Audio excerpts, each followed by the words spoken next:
Just want to do a quick disclaimer. I don't have any position in Take-Two. I'm not a financial advisor of any kind, or this is no advice in terms of how to invest or anything like that. Always do your own due diligence and do your own research, understand the risks involved in trading in the stock market. Hey everyone, just want to take an opportunity to talk about Take-Two Interactive, ticker symbol TTWO, for the week of 2/11 and to check out their performance for the week. As you can see, it wasn't the best of weeks as the stock closed down around 4% for the week. However, at one point it was down 9%, and which is quite a big hole to come out of. So there was recovery towards the end of the week, but at one point it did go down 9%. The reason for the drop was due to a downgrade from a group called BMO Capital, and who slashed their target price from $119 to around $80, which is a reduction of around 33%. Their logic behind the downgrade was the hype behind they feel Red Dead Redemption 2 has come and gone, and they feel the game will be overshadowed by other online games like Fortnite and Apex Legends. They feel that the game's engagement overall for the Twitch usership has decreased, and the overall desire to play online will diminish over time or feel more pressure from other high-flying online Twitch-heavy games.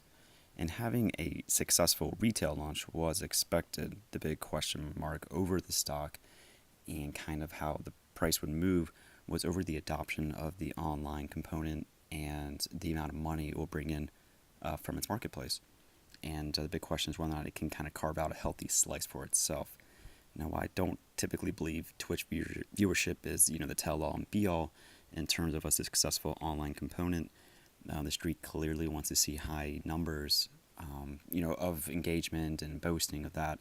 When you have, Apex with EA, touting its large engagement over a very short period of time, the more that does that, the more pressure I think Take-Two will feel to kind of compete, and also, put more question marks whether or not they can reach the goals that they might have had for themselves. So as you can see, the market definitely hates uncertainty, and they really don't like even the possibility of your thunder being stolen after working on the game for so many years to have the online, component, be put up in question. So when that report came out, it was before the market opened on Tuesday, and at the bottom you can see the volume in terms of buying and selling, and there was a large sell-off in the morning, a very large sell-off that it just kept going straight down. There wasn't too many bids to even bump the stock price up at all. It was kind of a free fall mode for a while there after that report came out, and buyers did step in a little bit later, but the volume spike of selling was very large. Some of that might just be catalyst on the news driven, where people kind of look at the headlines. But overall, there's any uncertainty. Some people just want to get on the sidelines. They don't want to sit there and wait and kind of, stick around. The entire game market has been under a lot of pressure between Activision, Take-Two, and even EA especially. But, with the somewhat unexpected success of Apex, definitely buoying the price for EA. But that's also causing the detriment to the other gaming stocks as well, because now, people say, there was a Fortnite effect, on the gaming stocks, but now you kind of have Fortnite and Apex, and like another piranha in the tank. You have another, game to compete with, and everyone has a limited amount of time and money for online components. So it's not just enough to have retail. You also have to have an online component, at least for in terms of generating revenue. And a lot of these stocks have valuations that investors come to expect a certain amount for the online aspect as well. And it kind of brings up to a next point in terms of the next games. The market's always looking toward the next game and the next successor in terms of the drive price. And with Take-Two, there's a lot of questions. There hasn't been a lot of discussion with Borderlands 3.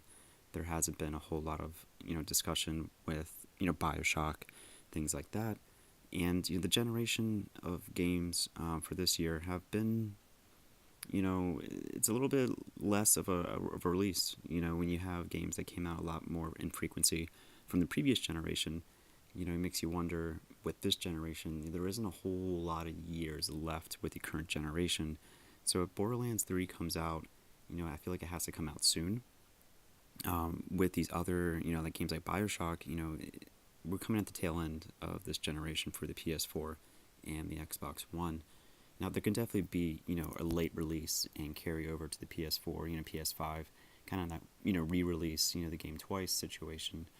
But I feel like the market wants more details about that, and to kind of, see what they can bring to the table, how can it pull in new players, and also kind of take players from other, games. Can this be the game to kind of, shift the tide and build hype around it and kind of start the whole system all over again?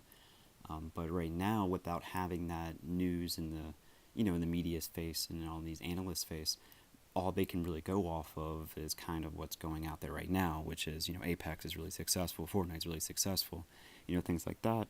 And, Red Dead was kind of like, it was good in terms of, the release, in terms of the volume it sold, but they want more. The street always wants more. And honestly, I feel like overall it's kind of just like a waiting game in terms of the kind of the next steps. We have to wait until the next games are announced. And there's very few games out there that just a single announcement alone can, cause the stock price to, just jump, just sing from a single announcement. Pokemon is one of them, but the other one is definitely, Grand Theft Auto. And, the time it's taken since, Grand Theft Auto 5 to 6, there definitely could be an announcement, relatively, soon in terms of, it can't be that much longer between announcement to release, but we're just going to have to wait and see. But, once that's announced, I think the narrative around the stock will definitely change, and, the hype will begin again. So it's all about in terms of, how long can you be in the stock for, how long are you willing to wait to hear, these kind of announcements.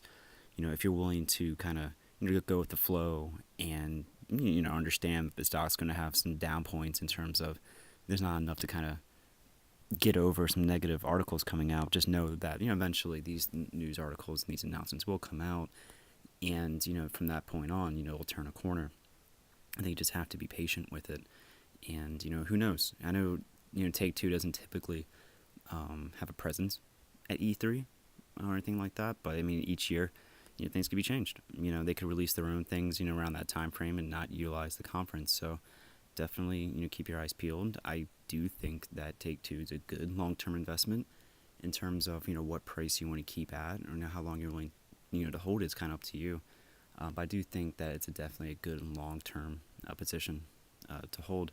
And again, this is all just, personal advice, and, I'm not a financial advisor of any sort or anything like that. Definitely, follow up on your own in terms of, your due diligence and kind of your own market research and what price you think is the best to kind of jump into these stocks or anything like that.